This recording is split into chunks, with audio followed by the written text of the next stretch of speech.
But speaking of Pac, I heard that Suge Knight, he tried to press Cam over the ambitions of a Rider beat.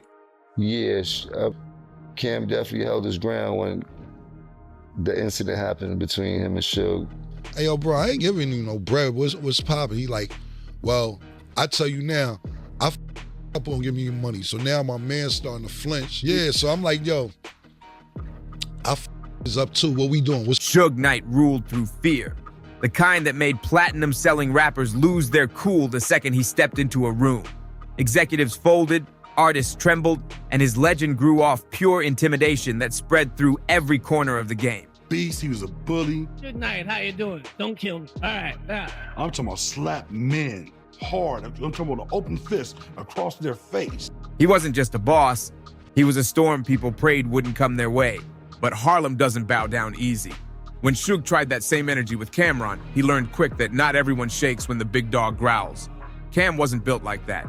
And what went down next turned into one of the wildest behind-the-scenes clashes in early 2000s hip-hop. Picture this, it's 2002 and Cam'ron is untouchable. I just thought that he probably thought we'd be intimidated. Fresh off dropping his third album, Come Home With Me, his first under Rockefeller after leaving Epic, he's living that victory lap life. This wasn't just a project, it was his comeback anthem, the one that made him a certified superstar. The album's going platinum, Dipset is catching fire, and Cam's officially one of the faces of that new Rockefeller wave taking over the streets. Meanwhile, Suge's still out here moving like the boogeyman of the music biz. His name carried serious weight, but behind the scenes, that grip he once had on the industry, it was slipping fast. Still, nobody dared test him, because that reputation stuck harder than glue. Me and my man Tito, we was coming out the club, and our other man Jacob York was there, and he was like, yo, Sugar's over there, he want to speak to you. And then came the spark. The drama kicked off over one specific track, Live My Life, Leave Me Alone. Cam had flipped Tupac's classic 1996 joint Ambitions as a Rida from All Eyes on Me. Anyone who knows Pac's catalog knows that track is sacred. So when Cam touched it, it was impossible to ignore.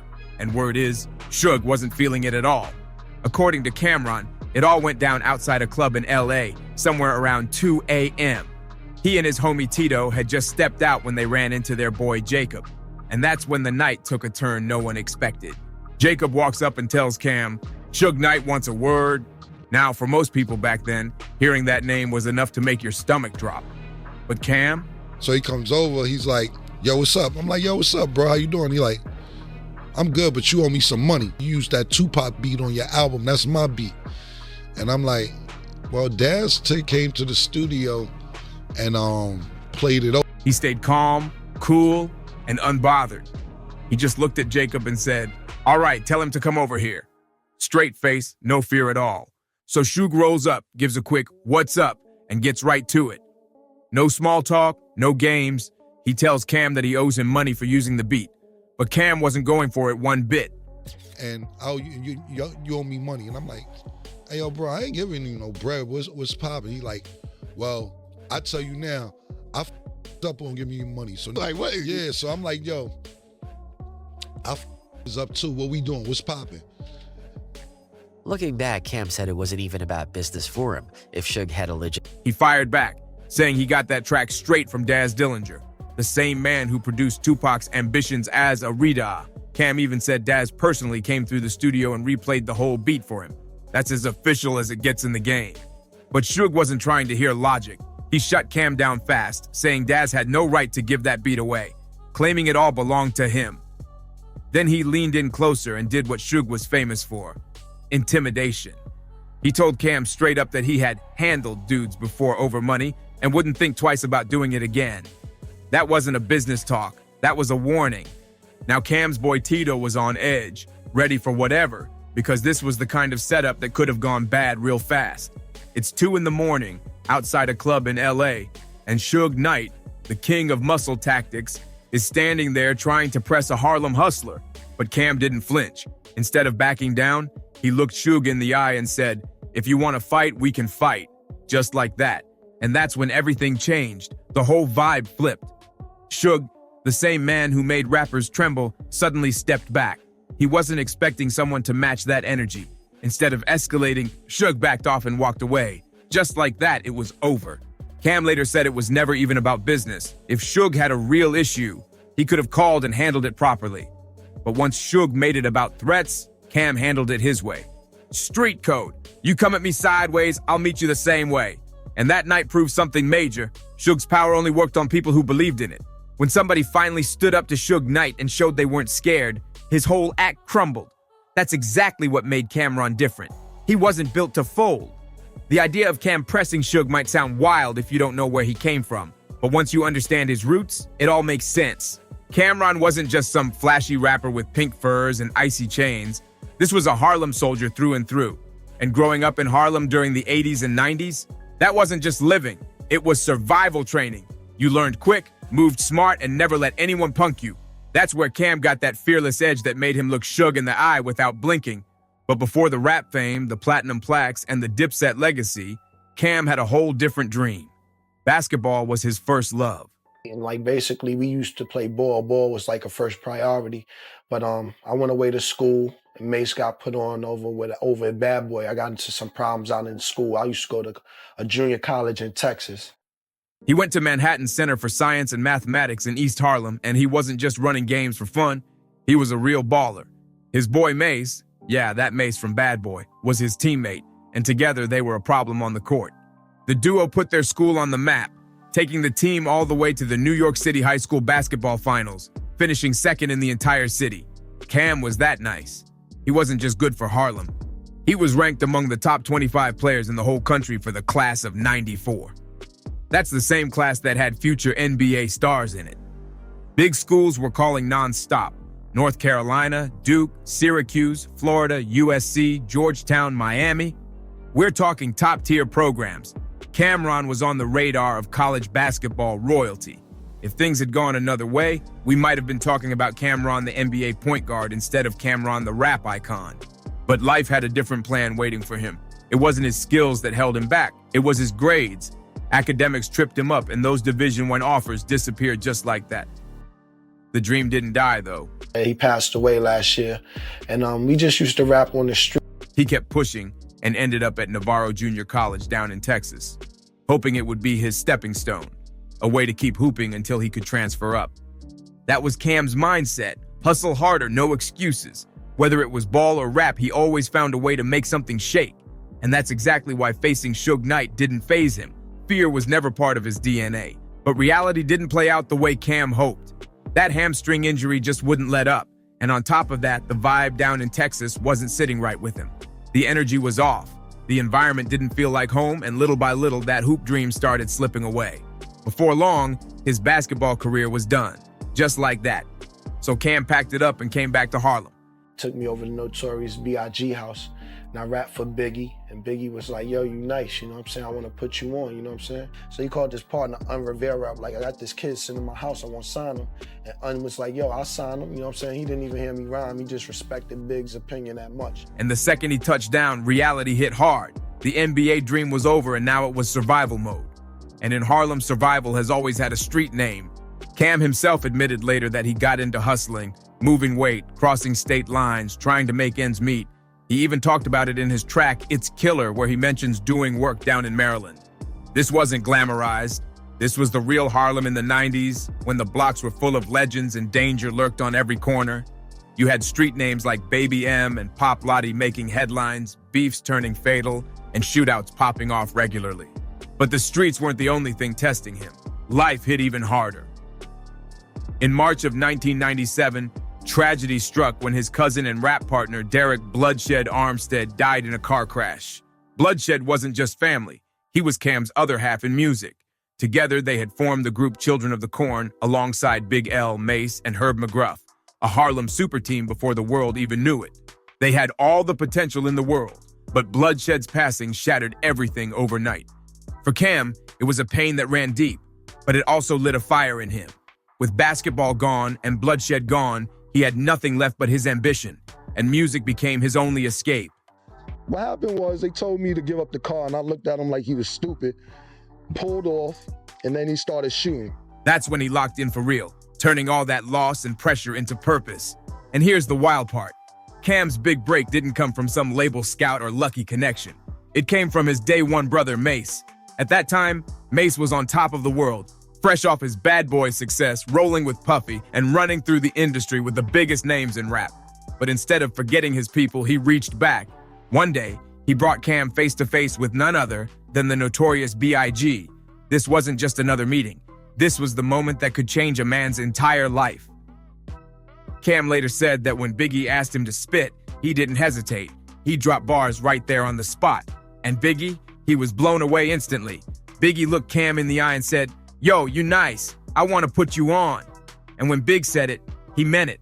This wasn't just talk to hype somebody up. Biggie put real power behind those words. He personally took Cam to meet Lance Rivera, the CEO of Undias Entertainment, which was an Epic Records imprint back then. And Big's cosign carried so much weight that didn't even need to hear Cam spit. Big's word alone sealed the deal. Off that one legendary introduction, Cameron officially got signed. And just like that, his professional career was born. The door was open, and Cam stepped right through it, ready to turn Harlem hustle into industry history. The story that has been told is that I was hung over a balcony, which never happened. He didn't hang me over the balcony. He took me to the balcony to talk to me. I got it. You don't have to hang me over. I didn't want to question that or test that water, so to speak. But while that moment with Biggie lit the fuse, the one that cemented Cam's name as a certified street legend came a few years later, and it was wild. Fast forward to 2005, October 23rd, Howard University's homecoming weekend in Washington, D.C. The night was buzzing, energy high, and Cam was out doing what only Cam does best, flossing hard. He was behind the wheel of a royal blue Lamborghini Gallardo, dripping with nearly $200,000 in jewelry around his neck and wrists. The party might have been winding down, but Cam's night was still in full motion. Then out of nowhere, it happened. So Suge came, he had some Mexican. Now we from New York. You ain't never seen a tattoo on his forehead. 118th Street crew. I'm like, what the tattoo on his face, homie? A burgundy Ford Expedition crept up beside him at a red light. Inside were a couple of guys thinking they just hit the jackpot. The car, the ice, the status. They figured robbing Cam would be a quick come-up, a smooth lick, but they clearly didn't realize who they were dealing with. Cam wasn't the type to freeze up. He was built different. Instead of quietly handing over his keys, he snapped. Right there at the light, he started cursing them out, letting them know he wasn't going out soft. Then, instead of sitting there waiting for the next move, Cam slammed his foot on the gas, and that's when chaos broke loose. Gunfire erupted in the middle of the street. Bullets tore through both of Cam's arms as he sped off, pain ripping through his body while blood poured down. But somehow, he stayed locked in, hands on the wheel, mind on survival. Even with nerves screaming and adrenaline pumping, he kept control of that Lambo and peeled off into the night. And instead of collapsing or waiting for help, Cam did what only a real one would do. He drove himself straight to Howard University Hospital. Shot, bleeding, but alive, and still unshaken. News broke like wildfire. Cameron shot in D.C. Within minutes, the headlines were everywhere. Reporters swarmed the hospital, cameras flashing, fans worried, and the whole rap game buzzing with rumors. Everyone wanted to know, was Cam okay? Was it a setup, a hit, or just bad timing in a bad city? Then, in true Cameron fashion, he walked right out of that hospital. Bandaged up, but cool as ever. And with the cameras rolling, he dropped one of the coldest post-shooting quotes in hip-hop history. He looked straight into the lens and said, "I got shot 3 times, and my album drops November 22nd. It was a sloppy job. They didn't get anything. I still got my car and my jewelry." That line went viral before viral was even a thing. Cam wasn't just alive, he was unfazed, brushing off gunfire like it was a parking ticket. And if that wasn't bold enough, later that same night, he called a press conference and broke the whole story down, step by step. No fear, no hesitation, just Harlem confidence on full display. But what made it even crazier was the timing. All this went down during one of the roughest moments of his career. Cam had just split from Rockefeller, his fallout with Jay-Z was reaching boiling point, and beef across the industry was getting nasty. People were already questioning his place in the game. And then this shooting? It had the streets and the labels talking non-stop. But instead of ducking from the spotlight, Cam flipped it and turned the whole situation into art. On his 5th album, Killa Season, he dropped one of his most fearless records ever, You Gotta Love It, featuring Max B. That track was Cam unleashed, raw, unfiltered, and hilarious all at once. He came at Jay-Z like only he could, mixing jokes with venom over a slick beat by Info. He opened the record swinging, "First off, you a B dude. Only reason I'm doing this, I'm gonna just name 5 reasons, real quick. Then he tore through his list, accusing Jay of stealing Rockefeller from Dame, snatching Kanye from Dame, taking Rockaware, and even cracking wild shots about Jay throwing up the diamond sign right before bullets flew that night. It was disrespectful, funny, and iconic. Classic Cam'ron. The shooting left him with serious nerve damage that took nearly a full year to recover from. But instead of breaking him, it built his legend even more. It showed people that Cam wasn't just slick talk and fly fashion, he was cut from that Harlem cloth, tough enough to take bullets and still come back smiling on camera. So when fans think back to that night with Suge Knight, the stare down outside that LA club, it all makes sense now. If Cam could survive getting shot in both arms, drive himself to the hospital, and still clown about it afterward, then standing up to Suge was nothing but another night in the life of Cam'ron. Still, everybody knows, with Suge in the mix, things could have gone way left real quick. This is the same man who built a career out of chaos, Suge Knight. The guy's name alone could send shivers down spines in the rap world. And if you ever needed proof of how far Suge would go to get his way, just ask Vanilla Ice. His story is one of the wildest, most infamous Suge Knight intimidation tales of all time. You've probably heard the rumor, Suge allegedly dangling Vanilla Ice off a hotel balcony, threatening to drop him if he didn't cooperate. Sounds like movie madness, right? But it all started over something way less dramatic on paper, a songwriting credit dispute. The drama began with Mario "Chocolate" Johnson, a singer and songwriter who had worked closely with Vanilla Ice back when Ice's hit album, To the Extreme, dropped. Johnson was one of the key writers, putting in serious work on multiple tracks, shaping the very sound that made Vanilla Ice a household name. He got credit on paper, sure, but when it came to the bag, he didn't see a single dollar. When Johnson tried to follow up for what he was owed, Vanilla Ice's team started dodging his calls. Straight ghosted him. According to Johnson's account in the 2015 book, Welcome to Death Row, the uncensored history of the rise and fall of Death Row Records, he eventually found out just how massive the project really was. He said, "I remember being at Vanilla Ice's attorney's office and finding out his album had 2 million pre-orders before it even dropped. That's when I knew this was huge." Suge caught wind of that and saw dollar signs everywhere. Johnson's unpaid work meant there was serious money on the table. Millions. But Suge didn't trust the courts, and he definitely didn't believe in polite negotiations. The lawyer for Vanilla Ice supposedly offered a small settlement to make it all disappear. Something quick and quiet.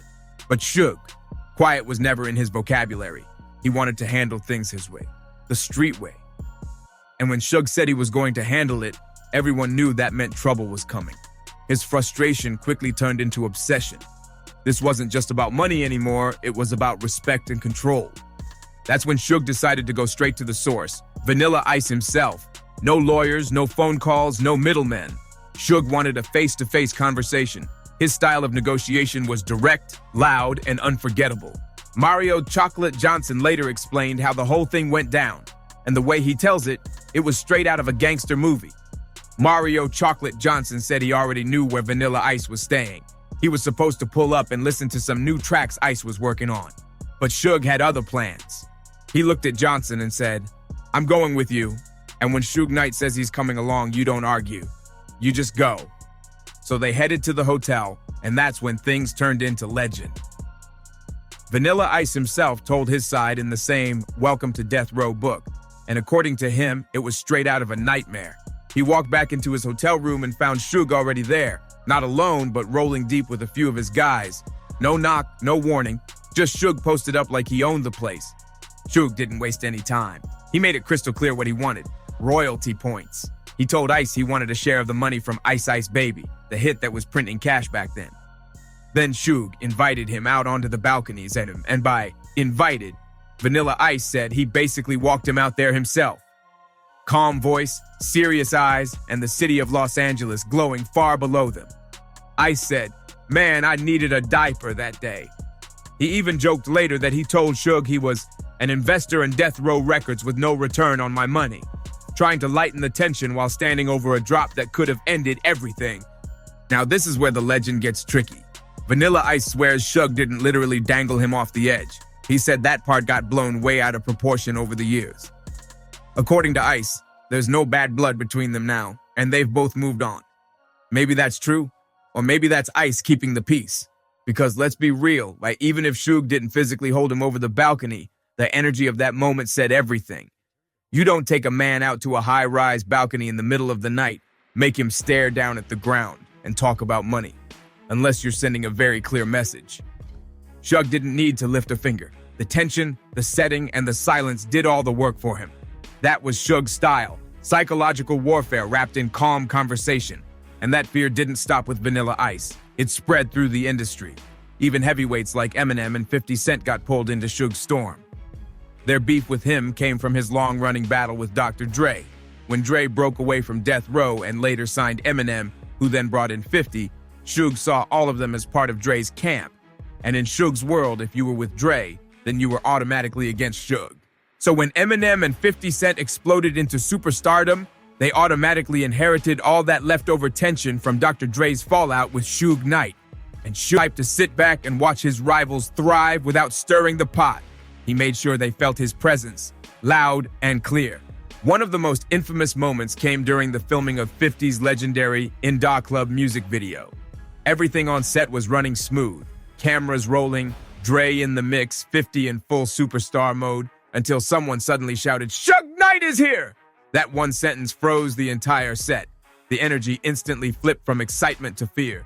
Suge didn't pull up solo either. He showed up deep. Reports say he rolled in with nearly 30 men, many of them tied to a Mexican gang, all moving like a small army. No weapons were fired, no words needed. His reputation did all the talking. It was pure intimidation, Suge style. But 50 and M weren't the only ones who found themselves on Suge's radar. Fast forward to 2017, Lil Wayne ended up in Suge's crosshairs too. The story came out through Mr. Capone E., a California rapper known for having strong ties to one of LA's biggest Mexican gangs. In an interview, Capone revealed a crazy behind-the-scenes story about how Suge tried to use him and his crew to put pressure on Wayne. According to Capone, he had always respected Suge. In his eyes, Suge wasn't just another industry heavyweight, he was a real street figure. Someone who earned his stripes in the game before bringing that energy, power, respect, and money. And he was still viewed like a don in certain LA circles. So when Suge reached out, Capone didn't hesitate. He was down to meet. One day, a mutual friend calls Capone and says, "Suge wants to see you." Capone and his crew roll up ready to talk business. They meet Suge, and from the moment he starts talking, it's full-on West Coast boss mode. Suge's hyping the room up, talking about how he runs LA, how they run the streets, and how every artist that lands in the city needs to check in first. Capone and his crew were vibing with it. The energy was strong, the respect was real, and they were ready to move whenever Suge gave the word. But then, mid-conversation, Suge gets a phone call. He answers, listens for a few seconds, and his whole mood changes. The voice on the other end tells him something that gets his full attention. Lil Wayne is in LA, recording at his studio. Suddenly, Suge's tone switches from talk to action. He looks at Capone and his squad and says they should slide through and let Wayne know who's really in charge. Translation: Wayne hadn't checked in, and Suge wanted to send a message. Capone said they didn't hesitate. They rolled out deep, cars lined up, ready to make a statement. When they pulled up to that studio, everyone inside was about to find out exactly what happens when Suge Knight decides to remind someone whose city they're standing in. Suge stayed parked right outside, cool as ice, while telling Capone and his boys to head in first and deliver the message. So they walk up to the studio entrance, ready for whatever, and Wayne's security immediately steps out to see what's going on. Capone and his crew don't sugarcoat a thing. They tell him straight up, Suge Knight's outside and he wants to talk to Wayne. The guard disappears inside, and a few minutes later someone else comes back out saying, Suge can come in. At that point, Capone's thinking everything's lining up perfectly. They're all about to walk in together, maybe talk business, maybe even cook up a collab. But then out of nowhere, Suge flips the script. He looks at Capone and says, "Nah, y'all wait here." No explanation, no heads up, just walks inside alone. Capone and his crew are left outside confused, looking at each other like, wait, what just happened? Minutes start stacking up. 5, 10, 20. And finally, Suge strolls back out, calm like nothing ever happened. He hits them with a quick, "All right, I'll catch y'all tomorrow," and just dips. No breakdown, no follow-up, gone like smoke in the wind. Capone and his guys stood there scratching their heads, trying to piece it together, and then it hit them. Suge played it smart. He used their presence to set the tone before he ever stepped foot inside. Just having a deep squad of tattooed, serious-looking guys standing at the door sent all the intimidation needed. Suge knew exactly what kind of message that delivered, loud and clear without saying a word. Once the pressure was applied, his mission was done. He didn't need anyone else, just the image, the fear, and the silence. That was Suge Knight's style, psychological warfare at its slickest. But at the end of the day, that tough guy act didn't work on everybody. Some stood their ground, from Cameron to others who refused to bow down to the myth. Suge may have ruled through fear for years, but power like that never lasts forever. So what do you think? It was Suge Knight a genius strategist, or just a bully who finally ran out of fear to sell? Drop your thoughts in the comments, hit that like button, share this story, and make sure you subscribe so you don't miss the next one.